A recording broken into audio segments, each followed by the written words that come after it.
चुनाव आ गया है। पहले चरण के चुनाव में अब सिर्फ और सिर्फ 25 दिन बचे हैं। 25 दिन यानी 43 विधानसभा सीटें, यानी बहुत ही कम समय। इसलिए सभी पार्टियां अपने प्रत्याशियों के चयन में लग गई है। इस क्रम में हमने आपको भाजपा, झारखंड मुक्ति मोर्चा और आजसू के संभावित प्रत्याशियों के बारे में बताया। यह भी बताया कि ये पार्टियां कभी भी अपनी सूची जारी कर सकती है। जेएलकेएम ने 20 सीटों पर प्रत्याशी की घोषणा कर दी है। उनके भी नाम सहित विश्लेषण के साथ हमने आपको पूरी जानकारी दी है, जिसे आप तमाम दर्शकों ने बहुत सराहा भी। हम राज्य की दूसरी बड़ी सत्ताधारी दल यानी पार्टी कांग्रेस पार्टी के प्रत्याशियों की आज बात करेंगे। आप जानते हैं कि कांग्रेस पिछले साल 31 सीटों पर चुनाव लड़ी थी, जिनमें से 16 सीटें जीतने में वे कामयाब भी हुए थे। इस बार कांग्रेस 33 सीटों की मांग कर रही है। गठबंधन की सरकार बनने में कांग्रेस की भूमिका अहम है, इसलिए इस बार चुनावी गठबंधन में राजद के अलावा माले भी शामिल है। ऐसे में कांग्रेस को कितनी सीटें मिलती हैं, यह देखने वाली बात होगी। लेकिन पार्टी के स्तर पर कुछ चेहरों पर बात तो बन ही गई है, यानी कई ऐसे उम्मीदवार हैं जिस पर पार्टी ने सहमति पहले ही प्रदान कर दी है। केवल आधिकारिक घोषणा, आधिकारिक ऐलान बाकी है।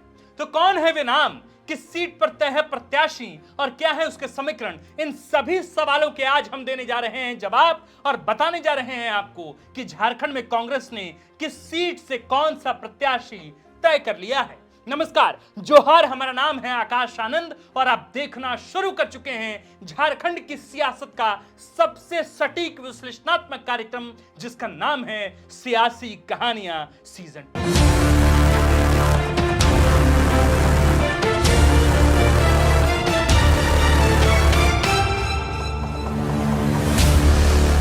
कांग्रेस के उम्मीदवारों की बात कर रहे हैं हम, जिनके नाम पर पार्टी के स्क्रीनिंग कमेटी की सहमति बन चुकी है। केवल आधिकारिक ऐलान, आधिकारिक घोषणा बाकी है। इस सूची में सबसे पहला नाम है आलमगीर आलम का। जी हां, झारखंड सरकार में पूर्व मंत्री और कांग्रेस विधायक दल के नेता रह चुके आलमगीर आलम, जिन्हें लोकसभा चुनाव के दौरान ईडी ने गिरफ्तार कर लिया, वे अपनी पारंपरिक सीट पाकुड़ से प्रबल दावेदार हैं और प्रबल प्रत्याशी भी होंगे। चूंकि अभी तक उनके चुनाव लड़ने पर रोक नहीं लगाई गई है, वे चुनावी मैदान में उतर रहे हैं। साल 2000, 2005, 2014 और 2019 में वे लगातार पाकुड़ से जीतते रहे हैं। हर बार अंतर बढ़ा ही रहा है। कांग्रेस के सीनियर नेता हैं, उन्हें टिकट मिलना तय है, सहमति बन चुकी है, घोषणाएं बाकी है। एनडीए में सीट आजसू के खाते में है, जहां से संभवतः अजहर इस्लाम को जगह दी जा रही है। मुकाबले में आलमगीर आलम भारी नजर आ रहे हैं, लेकिन चूंकि जेल में हैं, तो पलड़ा किसका भारी होगा ये जनता ही तय करेगी। दूसरी सीट है जामताड़ा। यहां से कांग्रेस के फार ब्रांड नेता इरफान अंसारी को टिकट मिलना तय है। इरफान अंसारी के पिता यहां से 2 बार विधायक रहे और 2 बार से इरफान अंसारी यहां से विधायक है। वे वर्तमान में झारखंड में मंत्री भी हैं। हमेशा बड़े अंतरों से चुनाव जीतते रहे हैं। 2019 में उनकी जीत का अंतर 39,000 के करीब था। पार्टी उन्हें टिकट दे रही है, नाम फाइनल हो गया है। भाजपा यहां से 2 बार वीरेंद्र मंडल को मैदान में उतारती रही है। इस बार क्या होगा कहा ही नहीं जा सकता। तीसरी सीट महागामा की सीट, दिलचस्प सीट इसलिए क्योंकि पहली बार की निर्वाचित विधायक को राज्य सरकार ने, हेमंत सरकार ने मंत्री तक का पद दिया है। महागामा से दीपिका पांडे सिंह का नाम फाइनल है। हाल के दिनों में कांग्रेस में बड़े नेता के तौर पर उभरी और मंत्री बनी दीपिका पांडे सिंह महागामा से पहली बार 2019 में चुनाव लड़ी और पहली बार में ही जीत हासिल कर ली। जीत का अंतर 12,000 से अधिक था। दीपिका पांडे सिंह 2024 के लोकसभा चुनाव में सांसद पद के भी उम्मीदवार थे, लेकिन बाद में प्रदीप यादव को वहां से मौका दिया गया। लेकिन यह बात साफ है कि कांग्रेस पार्टी दीपिका को बड़ी जिम्मेदारी देने की तरफ देखती है। टिकट मिलना तो 100% तय है ही, पार्टी ने इसकी सहमति भी प्रदान कर दी है। यहां से दीपिका पांडे सिंह का मुकाबला भाजपा के प्रत्याशी अशोक कुमार भगत से होगा। साल 2000 से अशोक कुमार भगत भाजपा की टिकट पर यहां से यानी कि महागामा से लगातार चुनाव लड़ते आए हैं। इस बार उन्हें टिकट मिलता है या नहीं देखना दिलचस्प होगा, लेकिन नाम उनका ही चल रहा है भाजपा की तरफ से। कहा जा रहा है कि दीपिका पांडे सिंह की स्थिति महागामा में मजबूत है, पर चूंकि लड़ाई होनी है, मैदान में होनी है, चुनावी मैदान में होनी है, इसलिए कटिंग एज पर ही जाकर यह देखना होगा कि आखिर वहां से किस पार्टी का झंडा लहरता है। तीसरी सीट, अगली सीट की तरफ बढ़ते हैं। सीट कौन सी सीट है? बड़कागांव। बड़कागांव से अंबा प्रसाद का नाम तो फाइनल बताया जा रहा है। यहां से कांग्रेस लगातार 3 बार विजयी हुई है। पिता योगेंद्र साव के बाद अंबा प्रसाद ने उनकी राजनीतिक विरासत संभाली और पहली बार 2019 में चुनावी मैदान में आई। पहली बार में ही उन्होंने आजसू के रोशन लाल चौधरी को 31,000 वोटों से हरा दिया। हालांकि इस बार आजसू और भाजपा एक साथ लड़ने का असर बड़कागांव में देखने को मिल सकता है, लेकिन अभी कुछ कहना बेहद जल्दबाजी होगी। बड़कागांव से अंबा का नाम तो फाइनल है ही, कांग्रेस की सूची में उनका नाम भी शामिल है। इसी तरह रामगढ़ से ममता देवी के नाम पर भी मुहर लगेगी। इस तरह की सूचनाएं मिल रही हैं। पहले इस बात में थोड़ी संशय थी क्योंकि ममता देवी का मुकदमा कोर्ट में पेंडिंग था, लेकिन उनकी सजा पर हाईकोर्ट ने रोक तब लगाई जब चुनाव आयोग ने झारखंड के चुनाव की तारीखों का ऐलान कर दिया। इसका अर्थ है कि वे चुनाव लड़ने के लिए योग्य हैं। कौन? ममता देवी। जानकारी के मुताबिक ममता देवी को ही कांग्रेस पार्टी टिकट दे रही है। अब बढ़ते हैं अगली सीट की तरफ। सीट कौन सी सीट है? बेरमो। दिलचस्प सीट है। बेरमो से जयमंगल सिंह यानी कि अनूप सिंह का नाम फाइनल ही नहीं 100% फाइनल है। 2020 के चुनाव में 15,000 वोटों से जीत के साथ उन्होंने अपना राजनीतिक आगाज किया था। पिता राजेंद्र सिंह की विरासत को आगे बढ़ा रहे हैं। यहां से उनका मुकाबला रविंद्र पांडे के साथ हो सकता है, क्योंकि ऐसी सूचनाएं हैं कि भाजपा ने उन्हें टिकट दे दिया है। फिलहाल कांग्रेस ने अनूप सिंह को टिकट देने का फैसला कर लिया है। दे भी क्यों ना, जब अनूप सिंह जैसे कद्दावर नेता खुद बेरमो की सीट पर हों तो पार्टी किसी दूसरे प्रत्याशी पर आखिर कैसे नजर फेर सकती है। बढ़ते हैं अगली सीट की तरफ। झरिया से पूर्णिमा नीरज सिंह को टिकट मिलने की बात पक्की है। वे दिवंगत नीरज सिंह की पत्नी हैं, वर्तमान में झरिया से विधायक हैं और पार्टी में मजबूत छवि की नेता हैं।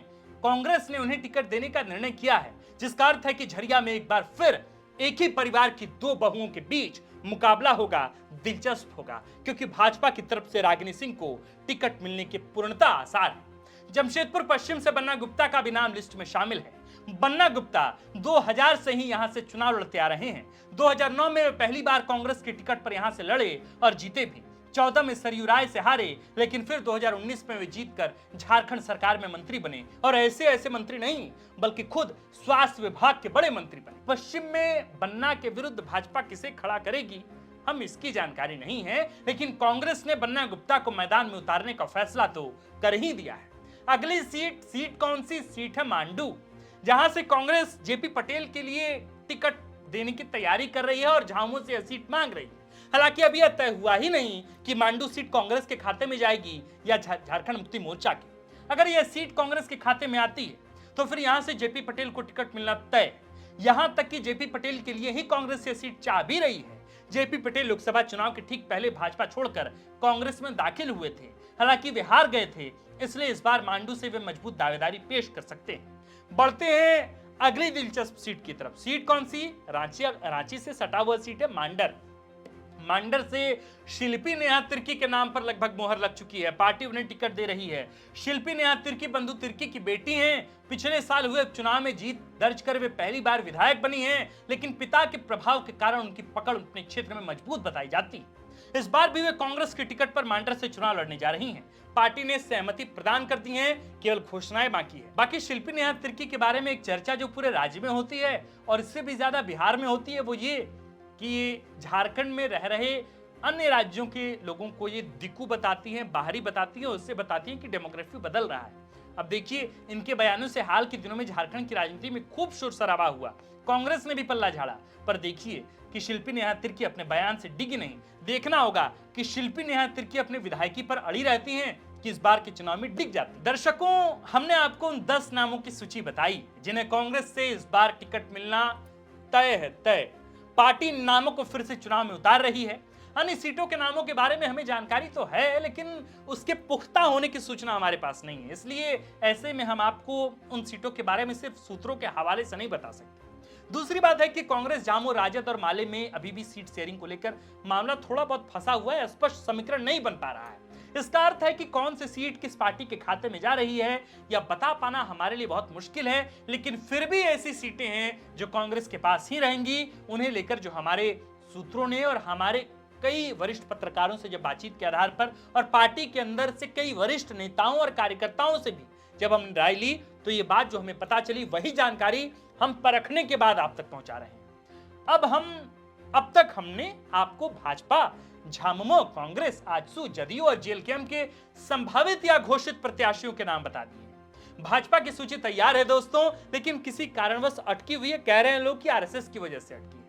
मुझे लगता है कि बहुत जल्द सभी पार्टियों अपनी अपनी लिस्ट जारी करेगी, जिसके बाद हार जीत के समीकरण का विश्लेषण करना भी आसान हो जाएगा। हम हर तरह की जानकारी आप तक पहुंचा रहे हैं। आपको हमारा प्रयास कैसा लग रहा है, ये भी आपको हमें कमेंट कर बताना ही पड़ेगा, क्योंकि आप बड़ी संख्या में हाल के दिनों से बहुत बड़ी संख्या में द फोर्थ पिलर के वीडियोस देख रहे हैं और आप जानते हैं कि हमारी छोटी सी टीम अनवरत प्रयास कर रही है कि सही जानकारी, सटीक जानकारी, निष्पक्ष जानकारी आप तमाम दर्शकों के मोबाइल स्क्रीन तक पहुंचते रहे। हमारा परिवार भले ही हमारे दफ्तर में जो हमारा परिवार है, हमारी टीम है, वो भले ही छोटा हो, पर यूट्यूब पर, फेसबुक पर, इंस्टाग्राम पर और साथ साथ ट्विटर पर हमारा परिवार अब वृहत से बृहत्तर होता जा रहा है। अब वो विस्तृत होता जा रहा है, वो व्यापक होता जा रहा है। इस व्यापकता में, इस वृहत्ता में हम चाहते हैं कि आप भी शामिल हों।